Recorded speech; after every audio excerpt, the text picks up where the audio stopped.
talk to us some too. I know, so you are like the sleep king. I know you really appreciate your sleep, as do I. And there's the importance of that. Could you tell us some, like, talk to us some about just the importance of sleep and like its impact and role on the body and on your weight loss and fat loss efforts? Yeah, so with sleep, it's probably easier to explain than with a cat. So at night, it's like sleep is the best thing we have for recovery. Like at night, it's as if your body goes to a repair shop and everything gets upgraded again. Like all the wear and tear that happens throughout the day is going to be addressed, and then the next day you're going to wake up all upgraded and ready to go, like to hit the road again.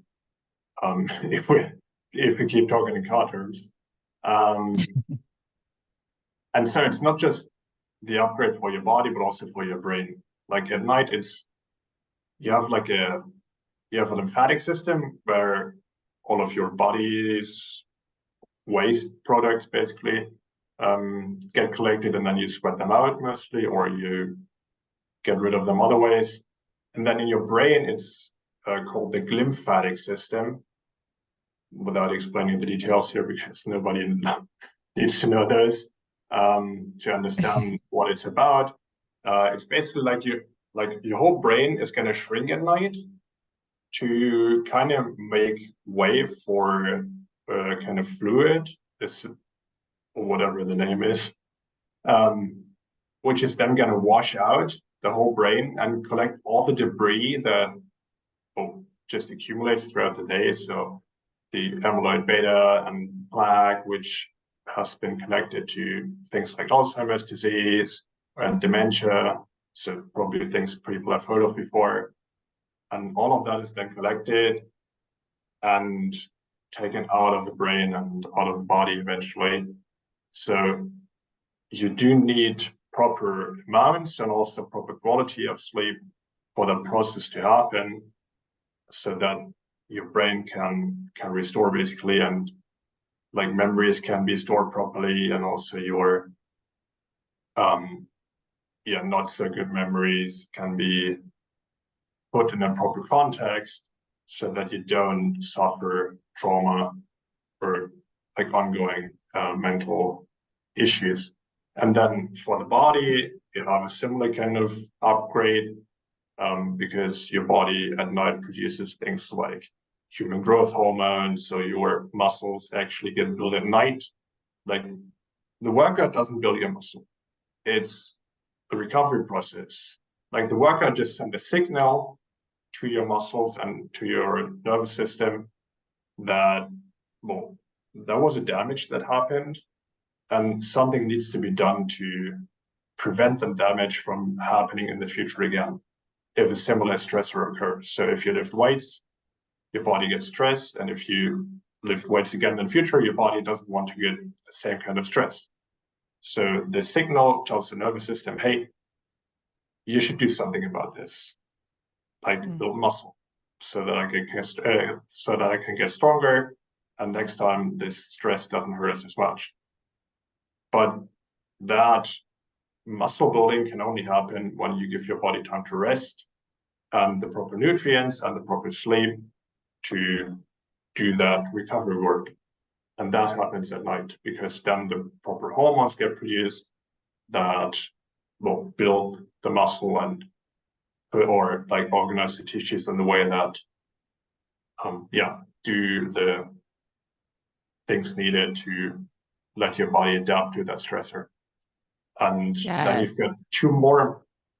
I'm going to go on for another second, if you allow me. Okay. So you've got two more important hormones, actually three more important hormones that are being impacted by sleep, which are insulin, leptin, and ghrelin. Insulin is the blood sugar Huge. controlling hormone, and we've probably all experienced the like cravings that we have after short nights or a bad night's sleep. Mhm. And so that is then connected to leptin and ghrelin, but insulin helps us with blood sugar regulation. But if we don't get proper sleep, the blood sugar is not being, like, because insulin is not being regulated properly. Your blood sugar won't be regulated properly. So you kind of feel weak and dizzy easily, or you suddenly have high energy and then it drops. Like all of these blood sugar fluctuations, those happen because insulin is not properly regulated. And leptin and ghrelin, as I said, are responsible for the cravings because ghrelin is our hunger hormone and leptin is the satiety hormone. But both of those don't get produced in the proper amounts if we don't get sufficient sleep. And so suddenly, as we just talked about, you have those insatiable cravings, especially for sugary foods, because blood sugar is low or like not being balanced after a bad night's sleep, because all of those hormones are off, and that obviously sabotages your weight loss efforts. Yes. Oh my gosh. Yes. So that's why that bad night of sleep or lack of sleep, you extra hungry and have extra cravings and low discipline the next day. I mean that's one thing too. It's like the sleep or lack thereof like impacts, yes, hormones, like literally like you will be hungrier partly because of hormonal changes and then its impact on insulin, and talk about people who have like already insulin resistance and then not getting enough sleep and how that exacerbates things. But also even just behaviorally, like how if you have a weight loss or fat loss effort, like even behaviorally, how that's going to impact you in negative ways. Because if you're having more cravings, feeling more tired, looking for that energy, rush, like, or surge of energy, like what are you reaching for? It's probably not a salad, you know, probably not things that are going to help you towards your goals. So the behavior component is huge too. What would you give like advice for like good sleep hygiene? Like what would you recommend, or what do you recommend to your clients, like for someone, whether they are already trying to get good, enough sleep or not? What would you recommend for like some good sleep hygiene practices? Sure. How about before I go on talking for another 5 minutes, you start with your list and then I simply gonna add mine. You That said start with my list Yeah, you start with your list and then I'm gonna add the ones that of you good might have of good missed. hygiene practice. I Sure. mean, for me, I'm always recommending clients, to get like 7 to 9 hours of sleep ideally. But I work with a lot of mamas, so a lot of them, that might not be realistic, especially in the newer stages of, baby and toddler stage. Or even, shoot, my sister and I were just talking yesterday or this morning about my nephew. She's like, he's getting me up every night and he's 7. She's like, it's something different every night. She's like, one night he is saying he doesn't feel good. The next night it's a nightmare. She's like, oh my gosh. So anyway, that can be prolonged, but trying to aim for that 7 to 9 hours of sleep. And then, things that I try to recommend is, low lighting. So that's something I do personally, like doing, lowering the lights, using more of like, that red orange tinted light versus like blue light. I know actually before we started recording, I had to ask Johann to turn off his salt lamp because it was such a bad red glow. And you also had your blue light blocker on your computer, right? So Yeah, I it had was to, I all asked. red in my room basically. So his whole room was super red. I was like, "Are you in a sauna? Like, what are you in right now?" But anyway, that's really helpful. Like, our body is supposed to go with the circadian rhythm of the sun, and so like we should be up and try to get sunlight in our eyes first thing in the morning during the waking hours, and then we should be trying to turn that, aka sunlight, aka artificial light that we're using at night, we need to turn that down lower to help with like our melatonin production and things like that. So whether that's wearing blue light blocking glasses, just turning off your electronics, an hour before bed, those kind of things can really help with the sleep hygiene part of things. So that's me getting us off, starting us off. Now I'm tossing the baton to you. So any other tips you have for everyone? Yeah, that was a really good list already, but maybe I could add a few more. So to add to the dimming of the lights at night, you also don't want to, or like turning off the screens. If you do want to still watch TV, then as Megan said, probably use blue light blockers and use a lower light setting instead of the like full bright, massive home cinema version of your TV, and also try to avoid really stimulating movies, series, or whatever you're into, like at least an hour before bed, so you don't get like all revved up and like completely dully or completely brought up and excited, because yeah, you want to be quiet when you go to bed. You don't want to go straight from the roller coaster into bed. That just So doesn't really no work. horror films, no horror movies. At least not for me. I mean, some people might be Yeah. completely chill watching them, but I couldn't. So yeah, probably not. Yeah. And then to add to that, like for the workouts, it's the same thing. Like it would get your core body temperature up, which should drop Mm. lower towards bedtime. And so you should probably finish your, especially if it's more an intense workout, at least around 3 or at least 2 to 3 hours before bed.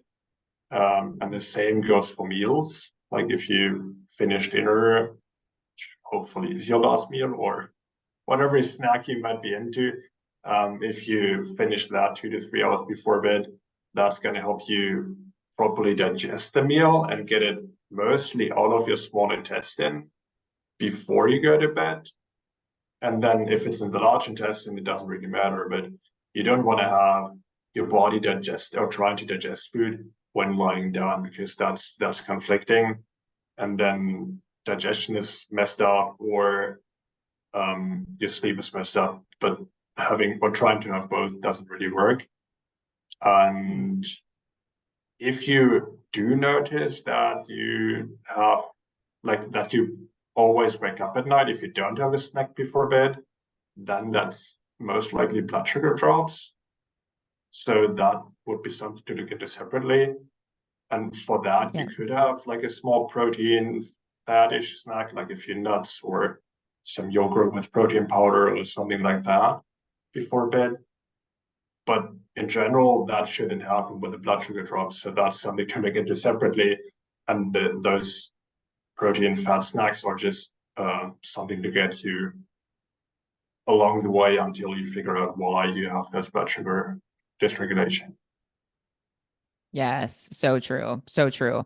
And yeah, I love also the point that you made too about the workouts, because I know a lot of people are working out in the evening or like after work, which is fine if that's the time that you can get it in, but like at least having those couple of hours before bed is like ideal if possible, because like to your point, Johan, like your basal body temperature, like you want that, you actually want to like get cooler towards the evening, and so that you can get a good night of sleep, and your body's going to drop its body temperature when you are going to sleep. So like to get revved up right before bed is probably not going to help your sleep for the most part with an intense workout session. And then also like for people who are, that's where I feel like there's also no like hard and fast rules. Like, I mean, we have a lot of shift workers and things like that. Like sometimes you just got to do what you got to do and you got to do your best.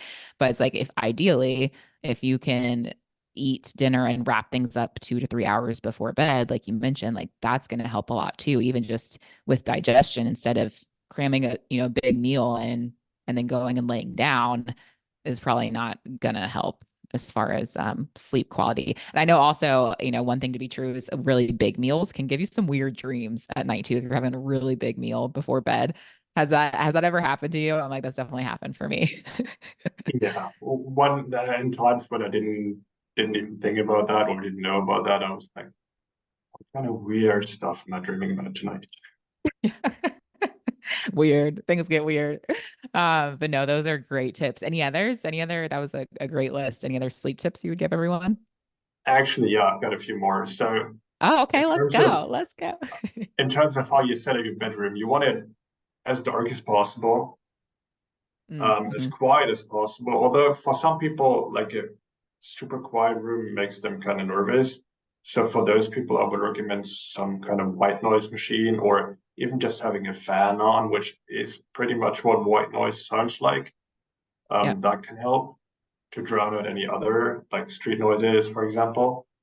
And then you want it cool, so 60 to 68 degrees Fahrenheit, which is like 15 to 20 degrees Celsius, depending on who's watching or who's listening to this podcast. Um, and did I say dark? I said dark, right? Yeah, dark. Yeah. Actually, yeah, I think you did, but I don't know if you mentioned like I personally have a blackout curtains in my room Yeah, those because are ideal. yeah, And that's then I had one more. Oh, right. To help with dropping the body temperature, what maybe sounds counterintuitive, but actually helps is like a warm bath before. Like, but mm, some people do it right before going to bed, or like half an hour to an hour before. If you can add some, I don't know, essential oil like lavender oils to that, or Epsom salt, those are even better because they're gonna really like calm down the nervous system. But even just the warm water is gonna help you, which sounds weird because you would think it does heat you up, but actually by being in the warm water, and then getting out of it, your all of the what is it?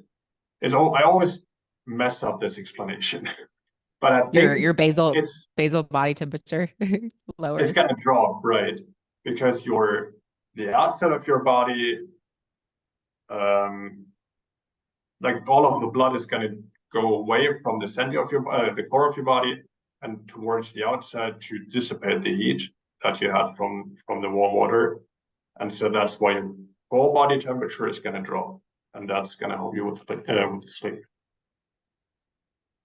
So good. So good. I love it. I also use a white noise machine because I'm that person that actually the reason I use a white noise machine and I just have an app on my phone that I use and I think mine's actually it's a fan white noise like imitates a fan. I also turn my fan on too, but there's that.